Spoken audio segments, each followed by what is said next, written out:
არტისტისთვის მნიშვნელოვანი არის არა მხოლოდ საგალერეო სივრცეებში მუშაობა და რაღაც ჩაკეტილ სივრცეებში თავის თავთან, არამედ უშუალო მის ირგვლივ მყოფ გარემოში მუშაობა, ისეთები როგორც ადამიანებთან, ან იმ პროცესების გააზრება, რაც ის მის ირგვლივ ხდება, იმიტომ რომ ხელოვნება მაშინ არის მნიშვნელოვანი, როცა ის აქტუალურია, ხო, რაღაც აქტუალურ პროცესებს ეხება.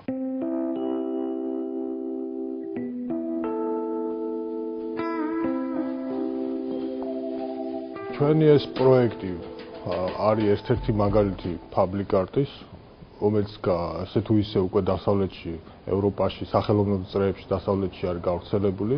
ეს გულისხმობს ადამიანების ან არტისტების უშუალო თანამშრომლობას იმ გარემოსთან, სადაც მათ უნდათ რომ შექმნან ნამუშევარი, ადამიანებთან, იმ გარემოსთან, სადაც თვითონ ეს ადამიანები ცხოვრობენ.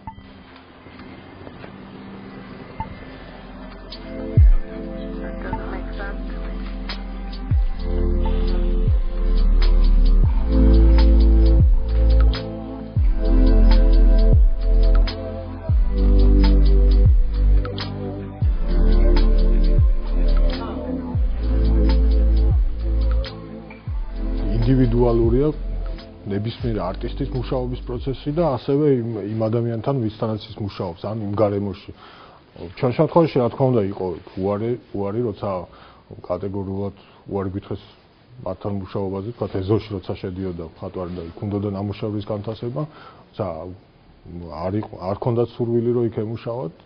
ასევე იყო შემთხვევები, როცა ძალიან დიდი ენთუზიაზმით და ესეთ მონდომებით შეხვდნენ, როცა თვითონ მეზობლებიც კი გვეხმარებოდნენ მუშაობის დროს. ასევე იყო სხვადასხვა დამოკიდებულება არის აბსოლუტურად სხვადასხვა.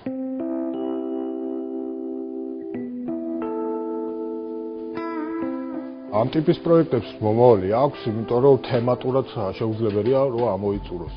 შეიძლება იმ კონტექსტში, სადაც ჩვენ ვაკეთებთ, თქვა ეზოები რაღაც დასრულდეს და აღარ იყოს თუმცა როგორც მიმდინარეობა ეს სახეობა არ შეიძლება რომ დამთავრდეს. საჯარო ხელოვნება ჩემთვისაც არის ისე თუ ასე რაღაც სიახლე დასავლეთიდან მიღებული ცოდნა მეხმარება იმაში რომ უფრო სრულყოფაში მოვიყვანო და უფრო ორგანიზებულად გავაკეთო. და რაც შეეხება სირთულეებს, სირთულეები რა თქმა უნდა არის როგორც ჩვენი მხრიდან საორგანიზაციო მხარე, იმიტომ რომ ახალი ერთმანეთს და ეხლა ყალიბდებით როგორც ჯგუფი ვინც პროფესიონალიზდებით ამ სფეროში და ასევე კონკრეტულად რაღაც მენეჯმენტის მხარეზე.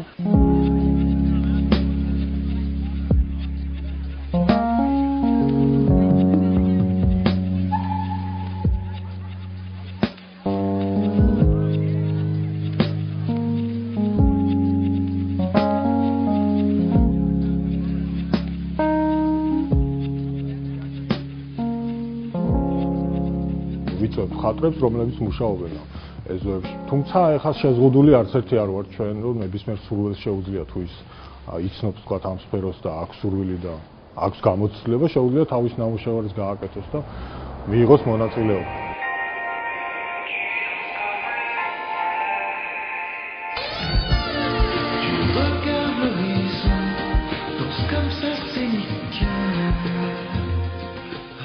ქალაქში სადაც მე თვითონ ცხოვრობ, ბათუმი იძლევა სხვადასხვა მიმართულებების განვითარების საშუალებას, რაც არ არის ფაქტიურად განვითარებული ჩვენთან.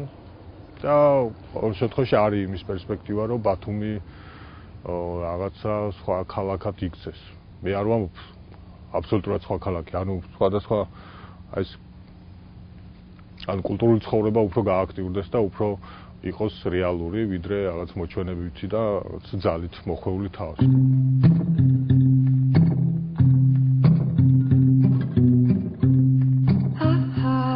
დღევანდელი პროფესია არანაირად არ უკავშირდება ჩემ ფორმალურ განათლებას. სკოლის დამთავრების შემდეგ, სწავლა გავაგრძელე სამედიცინოზე, სტომატოლოგიურზე. დავამთავრე და მე მაინც ვერ შევეგუე პროფესიას, ვერ გავაგრძელე. უფრო ახალგაზრდული მიდგომა გაქვს სხვადასხვა საკითხთან და აფეთიშებ ხოლმე რაღაცეებს, ხო. ამიტომ ცოტა არ ვიცი ხელი რამდენად შემიშალა ან არ შემიშალა ამან. ყოველ შემთხვევაში ესე იყო. მქონდა ქაოსი ალბათ თავში, მე თვითონაც არ ვიყავი ჩამოყალიბებული ზუსტად კონკრეტულად რა მინდოდა. თუმცა ეს მიმართულება რომ მინდოდა რაღაც ამ სფეროში ხელოვნების ირგვლივ მეტრიალა, ეს ვიცოდი.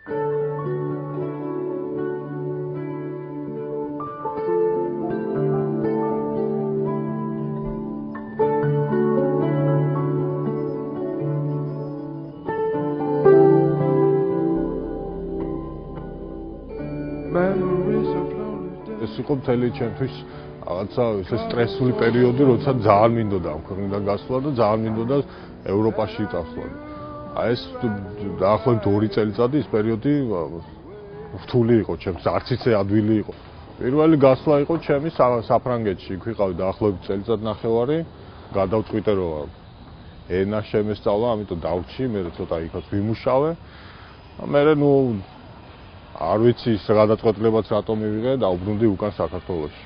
ჩამოვაყალიბეთ ორგანიზაცია ჩემმა მეგობრებმა, გიორგი ხათამაძემ, ირაკლი ჩხეტიამ და პირველი პროექტიც გავაკეთეთ, არც თუ ისე ცუდი პროექტი, როცა პროექტს ერქვა ურბან კლუბი, როცა სხვადასხვა აქტორები, თქვა სხვადასხვა მედიიდან ხელოვნების და არა მარტო ხელოვნების მოვიწვიეთ აქ და მართავთ რაღაც დისკუსიებს, გამოფენებს, პერფორმანსებს, რაღაც ისინი მქონდა თემის ირგვლივ ხო საუბარი, კონცერტებიც მქონდა, პატარა რაღაც კომიუნიტივით შეიკრა, სადაც 2 თვის განმავლობაში მოდიოდა ხალხი.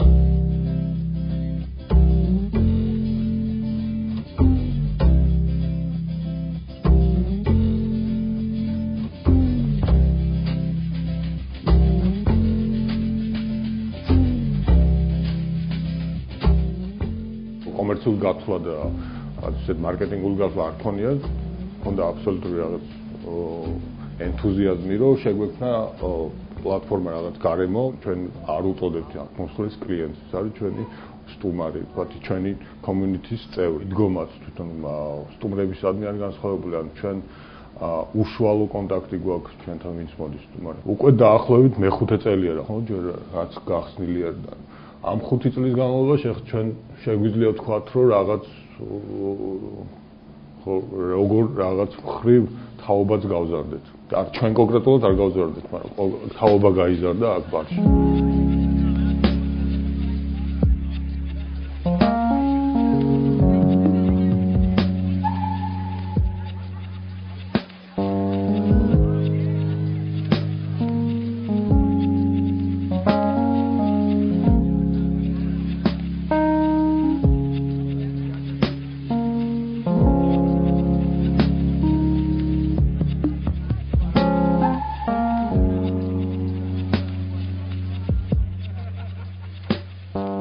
არც ისე დიდი მნიშვნელობა აქვს დიდ თანხას. თავარი არის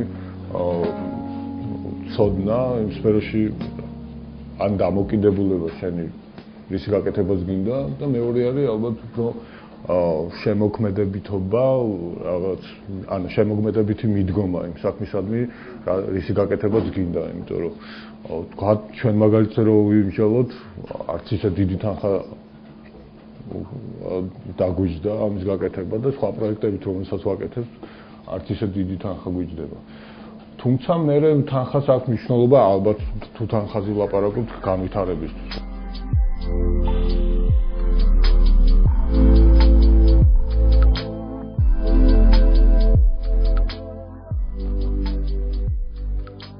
წერს უფრო სწორად გაზაფხულზე გადავწყვიტეთ გაგვეკეთებინა პატარა სამდღიანი ფესტივალი, უფრო ესეც ექსპერიმენტული მიმართულების, მუსიკის ფესტივალი. და არა მარტო მუსიკა, იქნებოდა ასევე საგანმანათლებლო სეგმენტიც ამ ფესტივალში.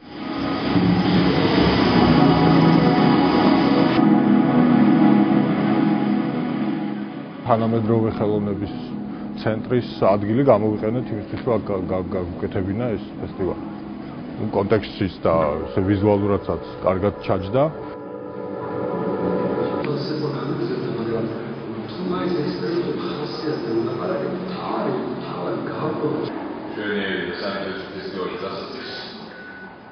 დაამსწრეთ და შესრულებელიც მონაწილეც, ესეც საკმაოდ მაყოფილი დარჩა. აქ მოვიწვიეთ 12 შემსრულებელი იყო დაახლოებით როგორც მახსოვს.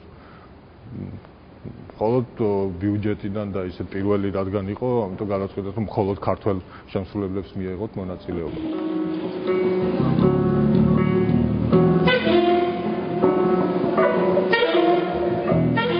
ექსპერიმენტული მუსიკა ისე ზოგადი ცნებაა და ზოგადი ფრაზა არის. და ამიტომ ჩვენ რაღაც უფრო დაგვეკონკრეტებინა, ავიღეთ ელექტრონული მიმართულება, იმიტომ რომ ელექტრონული იმის გამო რომ თან უფრო ეს პრაგმატული გადაწყვეტა, იმიტომ რომ ცოტა უფრო იაფიჭდება, იმიტომ რომ არ გიწევს რაღაც დიდი ჯგუფის ჩამოყვანა, ბევრი შემსრულებლებით.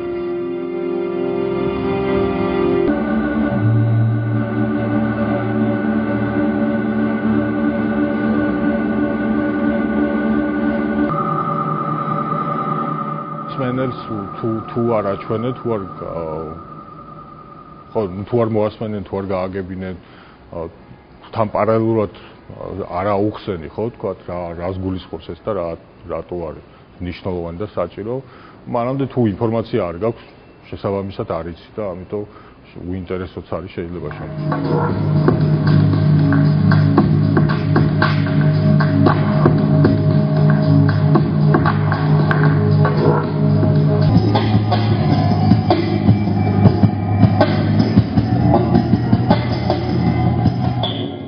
შემთხვევაში იყო რამდენიმე ადამიანი, ვინც უკვე მე რაღაც კითხვებს სვამდა, მე დაინტერესდა ამით, თუ რა არის. და ყოველ შემთხვევაში ახლა ექსპერიმენტული მუსიკის მნიშვნელობას რო ვილაპარაკოთ, მნიშვნელოვანია იმდენად, რამდენადაც თვითონ ხელოვნებაში ექსპერიმენტი მნიშვნელოვანია, არა მარტო მუსიკაში, არამედ ნებისმიერ დარგში, როცა ექსპერიმენტი ნიშნავს ძიებას, ხო? როცა ექსპერიმენტს აკეთებ, ეძებ, როცა ეძებ, ვცდილობ რომ რაღაცა ახალი იპოვო. ამიტომ უკვე ეს თავისთავად თანამედროვეა.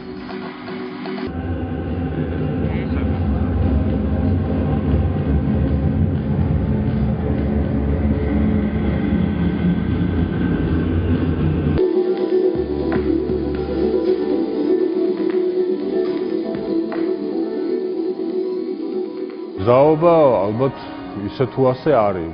ამ შემთხვევაშიც ალბათ გააჩნია მიწოდების ფორმაც, როცა მე მინდა რაღაც გავაკეთო, და ან ვინმეს უნდა რაღაცის გაკეთება, ალბათ რაღაც სწორი ფორმით უნდა მიაწოდოს იმას, ვისგანაც ითხოვს ან დაფინანსებას, ან თანადგომას. და ნუ მზაობა ეხა ისე თუ ასე ალბათ არის. თუმცა მე ვისურვებდი უფრო მეტ შედეგს.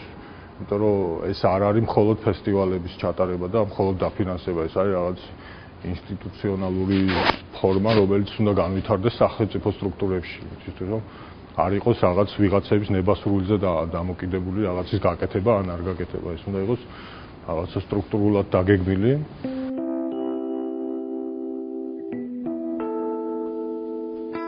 პროექტებზე მუშაობის ან საერთოდ მუშაობის დროს ალბათ კომპლექსურ პრობლემებს აწყდები, რაც ალბათ საქართველოსთვის დამახასიათებელია ამ ჩამოყალიბების პროცესში.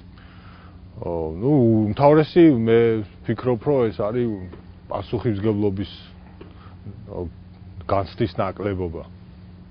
ეს არის ყველაზე მთავარი, იმიტომ რომ ცოტა უფრო დამთრგუნველია შენთვისაც, როცა რამეს აკეთებ და მე უცებ ვიღაცები ვიჩენენ რაღაც უპასუხისმგებლობას, ან ფაქტიურად ეს გაფერხებს, ხო, მუშაობის დროსაც და ენთუზიაზმზეც მე რაღაც მოქმედებს და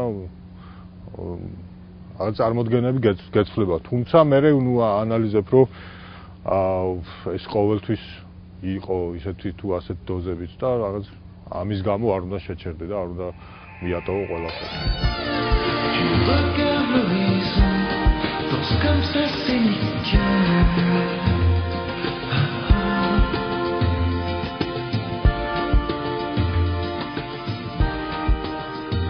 ფესტივალზე მუსიკალურზე სიამოვნებით დავკავშირებდი იაპონელ შემსრულებლებს. თვითონ ძალიან მიყვარს იაპონელი მუსიკოსები, ნუ ზოგადად იაპონელები და ასევე იაპონური მუსიკა. არიან ავტორები ისეთ როგორც არის ჩარლზ ლენდრი, ჯორჯ ფლორიდა და ესეთ მნიშვნელოვანი ავტორები, რაც ძალიან მაინტერესებს. ახლა სიამოვნებით მექნებოდა იმათთან რაღაცა დისკუსია პოსტ საბჭოთა ისეთ ქალაქზე როგორც არის ბათუმი.